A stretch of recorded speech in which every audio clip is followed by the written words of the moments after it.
Kita beralih ke sorotan lainnya, Saudara. Keluarga almarhum Dini Sera mendatangi Komisi Yudisial demi mencari keadilan atas vonis bebas hakim terhadap Ronald Tanur dalam kasus penganiayaan yang menewaskan Dini. Ditemani oleh kuasa hukum, keluarga Dini Sera ini menilai ada kejanggalan dalam vonis bebas hakim terhadap Ronald Tanur. Sebab jika melihat bukti CCTV dan hasil otopsi menunjukkan Dini Sera meninggal dunia karena adanya tindak kekerasan. Diduga Dini menjadi korban penganiayaan yang dilakukan Ronald Tanur, anak mantan anggota DPR RI, fraksi PKB. Boleh majuan lagi. Harapan bahwa biar yang namanya hukum ditegakkan lah dengan seadil-adilnya. Nggak masuk di akal buat bapak nih. Orang bodoh bapak juga ya. Apalagi orang-orang pintar ya. Walaupun orang bodoh juga nggak masuk di akal tuh. 12 tahun bebas, sekarang vonis bebas. Ada apa-apaan tuh hakim begitu. Pak Ujang pernah diancam nggak Pak Ujang sama keluarga? Ada yang deketin? Nggak ada. Ada yang Nggak ada. deketin? Obrolan sebelumnya nggak? Enggak. Pernah kita diminta damai, tapi dengan syarat kita harus membuat sebuah laporan perdamaian, mencabut perkara dan menganggap ini sebagai kecelakaan.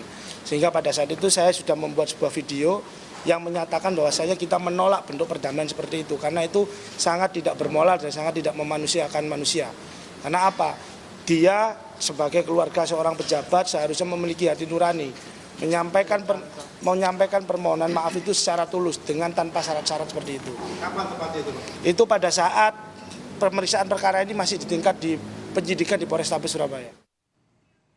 Menurut rencana dari Komisi Yudisial, keluarga Dini Sera akan datang ke Komisi 3 DPR RI. Komisi 3 DPR akan menggelar rapat dengar pendapat umum dengan keluarga dan kuasa hukum almarhumah Dini Sera.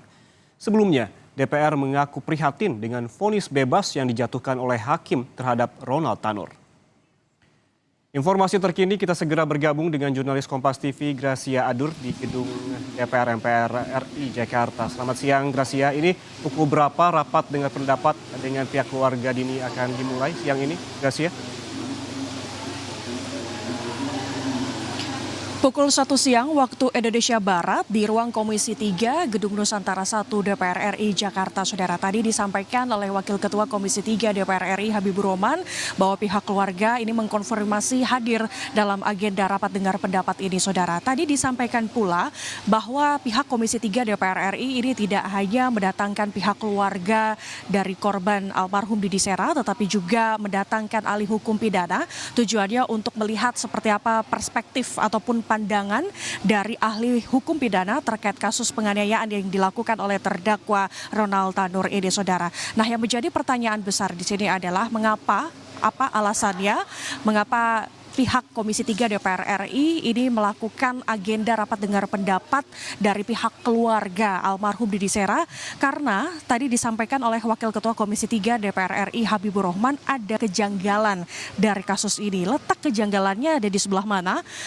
Tadi disampaikan oleh Habibur Rahman apa yang dilakukan oleh terdakwa Ronald Tanur ini ada buktinya dari CCTV, kemudian video yang beredar di media sosial bahwa terlihat adanya unsur kesengajaan. Tapi mengapa hal ini divonis bebas oleh Majelis Hakim Pengadilan Negeri Surabaya, yaitu Erintuah Damanik, sehingga dari Komisi 3 DPR RI ini mendesak untuk pihak keluarga segera melakukan kasasi terkait kasus ini agar kasus ini bisa terang benderang. Nah, untuk lebih lengkapnya, Yan Rahman dan juga saudara, mari kita simak pernyataan dari Wakil Ketua Komisi 3 DPR RI Habibur Rahman.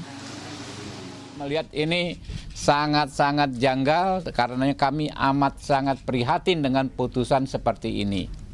Kalau dari rekaman video yang kami lihat juga ya, kami lihat di di media sosial ya, dan di televisi juga, sebenarnya nggak masuk akal yang bersangkutan divonis bebas ya. Saya ya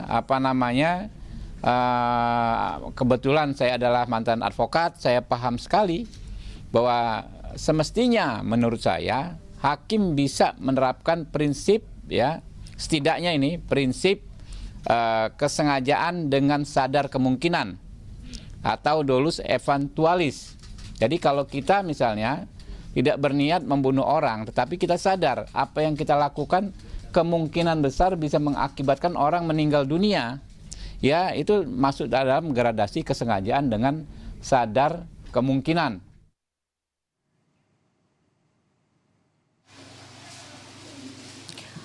Nah, saudara, kasus ini tentu mencuri perhatian publik, saudara. Bahkan sampai anggota DPR RI, Rieke Diah Pitaloka, ini sampai membuat petisi dengan judul Justice for Dini Sera, saudara, karena menilai kasus ini terlihat ada kejanggalan dari apa yang sudah diputuskan oleh Majelis Hakim Pengadilan Negeri Surabaya, saudara. Nah, kalau kita mengulas sedikit ke belakang, bahwa sebelumnya Jaksa Penuntut Umum ini memberikan tuntutan kepada Ronald Tanur dengan pasal berlapis. Di antaranya adalah pasal 338 KUHP pembunuhan, kemudian pasal 351 ayat 1 dan 3, pasal 259 dengan ancaman hukuman 12 tahun penjara.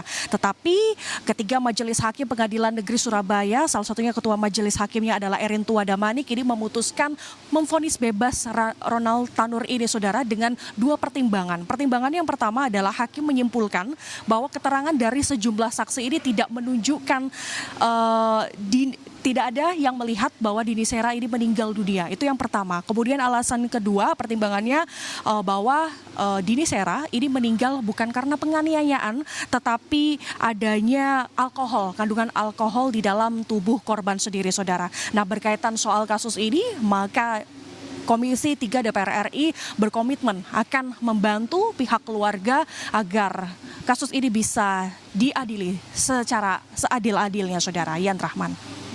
Ada kejanggalan dalam vonis bebas Ronald Tanur ini menjadi perhatian oleh pihak DPR. Lalu kemudian poin lain apa saja yang menjadi perhatian khusus DPR dalam pembahasannya nanti, Gracia?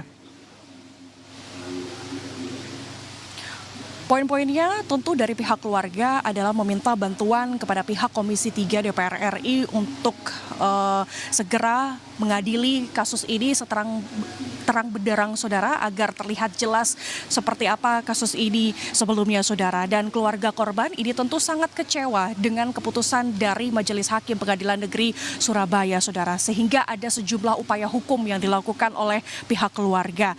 Nah, Biro Bantuan Hukum Damar Indonesia yang selama ini mendampingi pihak keluarga dari almarhum Dini Sera ini melakukan sejumlah upaya hukum, salah satunya adalah sudah melaporkan Majelis Hakim Pengadilan Negeri Surabaya ke Komisi Yudisial dan Badan Pengawas Hakim Mahkamah Agung. Nah, sebelum pihak keluarga ini nanti datang ke Komisi 3 DPR RI pukul 1 siang tadi. Sebelumnya pihak keluarga ini sudah mendatangi Komisi Yudisial sekitar pukul 10 pagi waktu Indonesia Barat untuk menyampaikan laporan terhadap ketiga majelis hakim ini, saudara. Dan informasinya laporan ini sudah diterima oleh Komisi Yudisial. Selanjutnya dari Komisi Yudisial ini akan membentuk tim investigasi khusus untuk menuntaskan kasus ini, saudara. Kemudian tidak hanya itu, dari pihak keluarga ini juga sudah segera melaporkan hal ini ke Komisi Pemberantasan Korupsi atau KPK karena dicurigai ada sesuatu yang memicu hakim ini menggunakan indikasi penyalahgunaan wewenang dan juga penyuapan, saudara. Dan yang terakhir adalah melakukan kasasi, saudara. Jadi kita akan tunggu bersama ke depannya akan seperti apa, karena dari pihak keluarga sendiri ini mendesak ke Komisi Yudisial, kemudian Mahkamah Agung, juga KPK untuk segera melakukan pemeriksaan, investigasi, serta penindakan terhadap ketiga majelis hakim ini. Yan Rahman. Baik, terima kasih jurnalis Kompas TV, Gracia Adur melaporkan langsung dari Gedung DPR RI Jakarta.